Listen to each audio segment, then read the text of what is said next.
আসসালামু আলাইকুম প্রিয় বিটিপিটি প্রশিক্ষণার্থী বৃন্দ। আপনারা যারা নতুনভাবে বিটিপিটি প্রশিক্ষণে অংশগ্রহণ করার জন্য ইতিমধ্যে নিবন্ধন করেছেন কিংবা নিবন্ধন করবেন, আপনাদের এই প্রশিক্ষণের জন্য সবচেয়ে গুরুত্বপূর্ণ যে বিষয়টি সেটি হচ্ছে চূড়ান্ত মূল্যায়ন, অর্থাৎ মূল্যায়ন পদ্ধতি কী ধরনের হবে এবং কিভাবে মূল্যায়ন করা হবে সে সংক্রান্ত একটি দিক নির্দেশনা দরকার। সেক্ষেত্রে আজকের এই ভিডিওটি আপনাদের জন্য ফলপ্রসূ হবে বলে আশা করছি। তো চলুন দেখা যাক শুরুতেই কিভাবে আপনাদের গ্রেডিং পদ্ধতিটা রয়েছে সে সংক্রান্ত তথ্য জেনে নেই। এখানে আপনাদের গ্রেডিং পদ্ধতিটার বিভাজন হচ্ছে এমন: 80 থেকে 100 গ্রেড হচ্ছে A+ এবং সিজিপিএ 4। 75 থেকে 79 পর্যন্ত A গ্রেড, সিজিপিএ 3.75। 70 থেকে 74 পর্যন্ত A- এবং সিজিপিএ 3.5। 65 থেকে 69 গ্রেডিং B+, সিজিপিএ 3.25। 60 থেকে 64 B গ্রেড, সিজিপিএ 3। 55 থেকে 59 B-, সিজিপিএ 2.75। 50 থেকে 54 গ্রেড C+, সিজিপিএ 2.5। 45 থেকে 49 C গ্রেড, সিজিপিএ 2.25। 40 থেকে 44 D গ্রেড, সিজিপিএ 2। 0 থেকে 39 F গ্রেড, সিজিপিএ 0। অর্থাৎ এভাবে আপনাদেরকে 10টি পর্যায়ে গ্রেডিং করা হচ্ছে। এবারে জেনে নেব মৌলিক প্রশিক্ষণ মূল্যায়ন কাঠামোটি। মৌলিক প্রশিক্ষণ মূল্যায়নের ক্ষেত্র এবং নম্বর বিভাজন। প্রথমে দেখতে পাচ্ছি মূল্যায়নের যে ক্ষেত্রটি, মডিউল ভিত্তিক গাঠনিক মূল্যায়ন।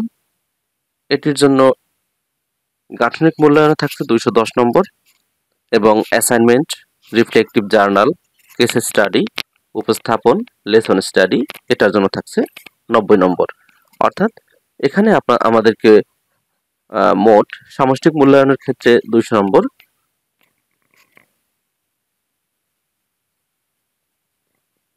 এবং গাঠনিক মূল্যায়নের জন্য 300 নম্বর, মোট 500 নম্বর রয়েছে।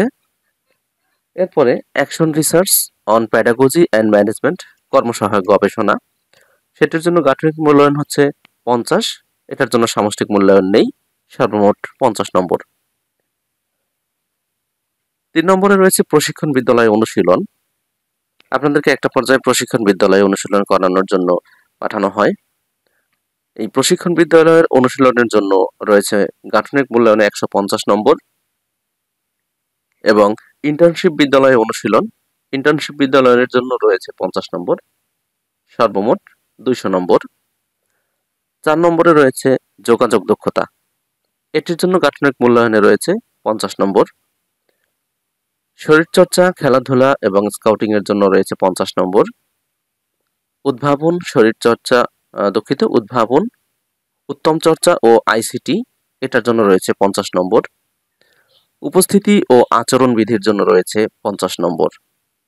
অর্থাৎ এখানে কিন্তু 3 নম্বর থেকে আমরা যদি লক্ষ্য করি 2 নম্বর থেকে 7 নম্বর পর্যন্ত যে ক্রমিকগুলো রয়েছে এর জন্য কিন্তু শুধুমাত্র গাঠনিক মূল্যায়ন রয়েছে, কোনো সামষ্টিক মূল্যায়ন নেই। এরপরে রয়েছে মৌখিক পরীক্ষা। সর্বশেষ মৌখিক পরীক্ষা যেটি অনুষ্ঠিত হবে সেটির জন্য সামষ্টিক মূল্যায়নে ধরা হয়েছে 50 নম্বর, এটির জন্য গাঠনিক মূল্যায়ন হয় না। এবং শিক্ষক মূল্যায়ন, এটি অবশ্যই উত্তীর্ণ হতে হবে।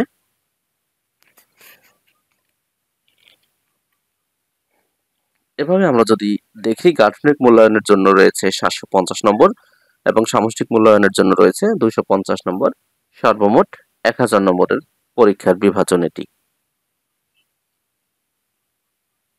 যদি শতকরা হিসাব করি আমরা, সেক্ষেত্রে গাঠনিক মূল্যায়ন রয়েছে 75% এবং সামষ্টিক মূল্যায়ন রয়েছে 25%।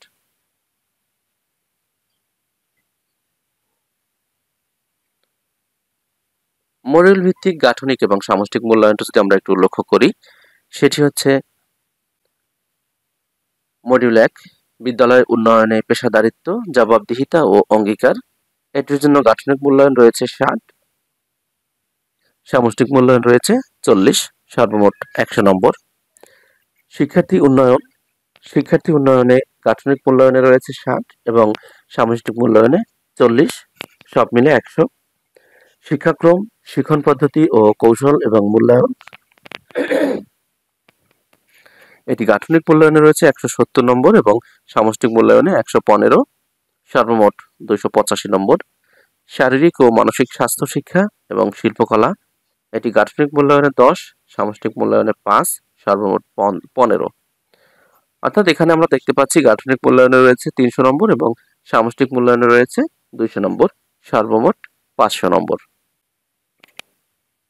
মডিউল ভিত্তিক মূল্যায়ন বিভাজন ছকটা যদি আমরা লক্ষ্য করি, সেক্ষেত্রে এখানে আমাদেরকে মডিউলগুলো একটু আমরা দেখে নিই।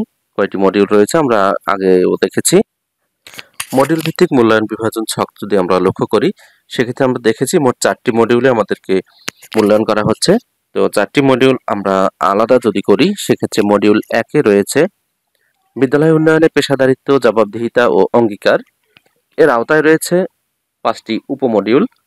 এই 5টি উপমডিউলে আমাদেরকে মূল্যায়ন করা হচ্ছে গাঠনিক মূল্যায়ন এবং সামষ্টিক মূল্যায়ন, এই দুইভাবে। তো উপমডিউল 1 যেটি রয়েছে পেশাদারিত্ব ও অঙ্গীকার, এটির জন্য গাঠনিক মূল্যায়ন হচ্ছে 10 নম্বর এবং সামষ্টিক মূল্যায়ন রয়েছে 10 নম্বর। 1-2-এ সরকারি চাকরি আইন ও বিধিবিধান, এটি গাঠনিক মূল্যায়নে 8 নম্বর এবং সামষ্টিক মূল্যায়নেও 8 নম্বর। 1-3-এ প্রতিফলনমূলক শিখন, গাঠনিক মূল্যায়নে 8 এবং সামষ্টিক মূল্যায়নেও 8। 1-4-এ নেতৃত্ব, এটি গাঠনিক মূল্যায়নে 4 এবং সামষ্টিক মূল্যায়নে রয়েছে 6। 1-5-এ বিদ্যালয় উন্নয়ন, এটি গাঠনিক মূল্যায়নে 10 এবং সামষ্টিক মূল্যায়নে রয়েছে 8 নম্বর। এখানে আমরা দেখতে পাচ্ছি মডিউল 1-এ গাঠনিক মূল্যায়নে রয়েছে 40 নম্বর এবং রিফ্লেকটিভ জার্নাল একটি এবং অ্যাসাইনমেন্ট একটি মিলে 10 করে 20 নম্বর। মোট 60 নম্বর এখানে, গাঠনিকে 40, রিফ্লেকটিভ জার্নাল এবং অ্যাসাইনমেন্টে 20, এই হলো 60 নম্বর এবং সামষ্টিক মূল্যায়নে রয়েছে 40 নম্বর, সর্বমোট 100 নম্বর। অর্থাৎ মডিউল 1-এ আমাদেরকে 100 নম্বরের মধ্যে মূল্যায়ন করা হচ্ছে। এবারে আমরা লক্ষ্য করি মডিউল 2।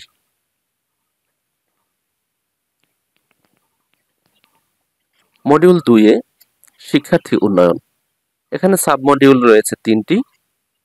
2-1-এ শিশুর বিকাশ ও শিখন আচরণ, এখানে গাঠনিক মূল্যায়নে রয়েছে 15 নম্বর, সামষ্টিক মূল্যায়নে 20 নম্বর। 2-2-এ প্রাক প্রাথমিক শিক্ষা, গাঠনিক মূল্যায়নে 15, সামষ্টিক মূল্যায়নে 12। 2-3 শিক্ষার্থী উন্নয়নে গাঠনিক মূল্যায়ন 10 এবং সামষ্টিক মূল্যায়ন 8 এবং অ্যাসাইনমেন্ট রয়েছে 2টি, 10 করে, নম্বর হচ্ছে 20। অর্থাৎ এখানে গাঠনিক মূল্যায়ন আমরা দেখতে পাচ্ছি 40 নম্বর, অ্যাসাইনমেন্টে 20 নম্বর, মোট 60 এবং সামষ্টিক মূল্যায়নে 40, এই হচ্ছে 100 নম্বর। মডিউল 3 যদি আমরা লক্ষ্য করি, মডিউল 3 হচ্ছে শিক্ষাক্রম, শিখন শেখানো পদ্ধতি এবং মূল্যায়ন। এখানে 9টি সাবমডিউল রয়েছে। 3-1-এর সাবমডিউলে আমরা দেখতে পাচ্ছি শিখন ক্ষেত্র ও শিক্ষাক্রম এবং মূল্যায়ন অভিজ্ঞাপদ, গাঠনিক মূল্যায়নে 25, সামষ্টিক মূল্যায়নে 16। 3-2-এ শিখন শেখানো পদ্ধতি ও কৌশল, গাঠনিক মূল্যায়নে 10, সামষ্টিক মূল্যায়নে 12 নম্বর। বাংলা গাঠনিক 15, সামষ্টিক মূল্যায়নে 15। ইংলিশ গাঠনিক মূল্যায়নে 15, সামষ্টিক মূল্যায়নে 15। গণিত গাঠনিক মূল্যায়নে 15, সামষ্টিক মূল্যায়নেও 15। প্রাথমিক বিজ্ঞান গাঠনিক মূল্যায়নে 15, সামষ্টিক মূল্যায়নে 15। সামাজিক বিজ্ঞান গাঠনিক মূল্যায়নে 5, সামষ্টিক মূল্যায়নে 8। ধর্ম ও নৈতিক শিক্ষা গাঠনিক মূল্যায়নে 5, সামষ্টিক মূল্যায়নে 8। তথ্য ও যোগাযোগ প্রযুক্তি আইসিটি গাঠনিক মূল্যায়নে 15 এবং সামষ্টিক মূল্যায়নে 12। এখানে মডিউল 3-এর সাবমডিউলগুলো আমরা দেখে নিলাম। মোট 9টি সাবমডিউলে আমাদের গাঠনিক মূল্যায়ন হচ্ছে 120 নম্বরের এবং একটি কেস স্টাডি, একটি লেসন স্টাডি, 2টি উপস্থাপন বাংলা ও ইংরেজির এবং অ্যাসাইনমেন্ট রয়েছে একটি, সবগুলো মিলে 10 নম্বর করে মোট 50 নম্বর। অর্থাৎ এখানে গাঠনিক মূল্যায়নের মধ্যে যদি আমরা এটাকে নিয়ে নিই সেক্ষেত্রে 170 নম্বর এবং সামষ্টিক মূল্যায়ন হচ্ছে 115 নম্বর, সর্বমোট 285 নম্বর রয়েছে আমাদের মডিউল 3-এ। এবার সর্বশেষ 4 নম্বর মডিউলটা আমরা লক্ষ্য করি। 4 নম্বর মডিউল হচ্ছে শারীরিক ও মানসিক স্বাস্থ্য শিক্ষা এবং শিল্পকলা। এখানে 3টি সাবমডিউল রয়েছে। 4-এর 1 সাবমডিউল হচ্ছে শিল্পকলা, এটি গাঠনিক মূল্যায়নে 8 নম্বর এবং সামষ্টিক মূল্যায়নে 3 নম্বর। 4-এর 2-এ শারীরিক ও মানসিক স্বাস্থ্য শিক্ষা, গাঠনিক মূল্যায়নে 2, সামষ্টিক মূল্যায়নে 2। 4-এর 3 স্কাউটিং 5 দিন, এটির জন্য গাঠনিক এবং সামষ্টিক মূল্যায়নে কার্যত কোনো নম্বর নেই। এখানে সর্বমোট আমরা দেখতে পাচ্ছি মডিউল 4-এ গাঠনিক মূল্যায়নে 10 নম্বর এবং সামষ্টিক মূল্যায়নে 5 নম্বর, সর্বমোট 15 নম্বর। এই 4টি মডিউল আমরা যদি যোগ করি সেক্ষেত্রে আমাদের সর্বমোট নম্বর হচ্ছে গাঠনিক মূল্যায়নে 300 এবং সামষ্টিক মূল্যায়নে 200, সর্বমোট 500 নম্বরের গাঠনিক মূল্যায়ন। এই গাঠনিক মূল্যায়নগুলো কিভাবে অনুষ্ঠিত হবে সেগুলো সাবমডিউলগুলো যখন আমরা ব্যাখ্যা করেছি তখন নিশ্চয়ই আপনাদের একটি ধারণা এসেছে। তারপরে একটু দেখে নেই। গাঠনিক মূল্যায়ন মূলত 4টি প্রক্রিয়ায় অনুষ্ঠিত হয়ে থাকে। প্রথমত অধিবেশন ভিত্তিক মূল্যায়ন, অনুশীলনমূলক বিভিন্ন কাজের মাধ্যমে মূল্যায়ন, যেমন অ্যাসাইনমেন্ট, উপস্থাপন, reflective journal, case study, lesson study ইত্যাদি। দক্ষতা উন্নয়ন ও প্রতিফলনমূলক কার্যক্রমের মাধ্যমে মূল্যায়ন এবং বিদ্যালয় ভিত্তিক মূল্যায়ন, যেমন প্রশিক্ষণ বিদ্যালয় এবং ইন্টার্নশিপ বিদ্যালয়ের কার্যক্রম। গাঠনিক মূল্যায়ন কৌশলটা আমরা একটু দেখে নিই। এখানে আমরা আগেই বলেছি 4টি পর্যায়ে এখানে আমাদেরকে মূল্যায়ন করা হয়ে থাকে। প্রথমত অধিবেশন ভিত্তিক গাঠনিক মূল্যায়ন, এখানে 210 নম্বর। দ্বিতীয়ত অনুশীলনমূলক বিভিন্ন কাজের মাধ্যমে গাঠনিক মূল্যায়ন, যেমন অ্যাসাইনমেন্ট, উপস্থাপন, reflective journal, case study, lesson study ইত্যাদি, এগুলোর জন্য নম্বর রয়েছে 90। দক্ষতা উন্নয়ন ও প্রতিফলনমূলক কার্যক্রমের মাধ্যমে গাঠনিক মূল্যায়ন, নম্বর হচ্ছে 250 এবং বিদ্যালয় ভিত্তিক গাঠনিক মূল্যায়নের জন্য রয়েছে 200, সর্বমোট 750 নম্বর। মূল্যায়নের ক্ষেত্রে এই নির্দেশনাগুলো আমাদেরকে অত্যন্ত গুরুত্বপূর্ণভাবে জেনে নিতে হবে। সেগুলো হচ্ছে আমি একটু দেখাচ্ছি আপনাদেরকে। মৌলিক প্রশিক্ষণ কোর্সের প্রশিক্ষণার্থীদের পিটিআই কার্যক্রমের শুরু থেকে মূল্যায়ন নির্দেশিকা অনুসরণে মডিউল ভিত্তিক ও অন্যান্য গাঠনিক মূল্যায়ন পরিচালিত হবে এবং মডিউল শেষে সামষ্টিক পরীক্ষা প্রশিক্ষণ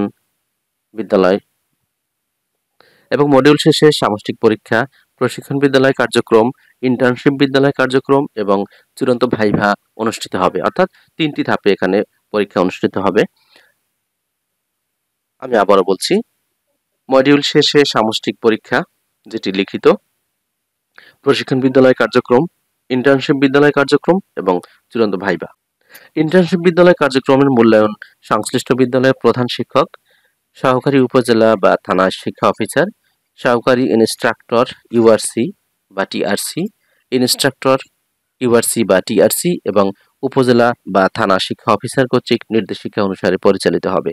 ইন্টার্নশিপ বিদ্যালয় কার্যক্রম শেষের দিকে পিটিআই কর্তৃক চূড়ান্ত মৌখিক পরীক্ষা গ্রহণ করা হবে। গাঠনিক ও সামষ্টিক মূল্যায়নের নম্বর যোগ করে ফলাফল চূড়ান্ত করা হবে।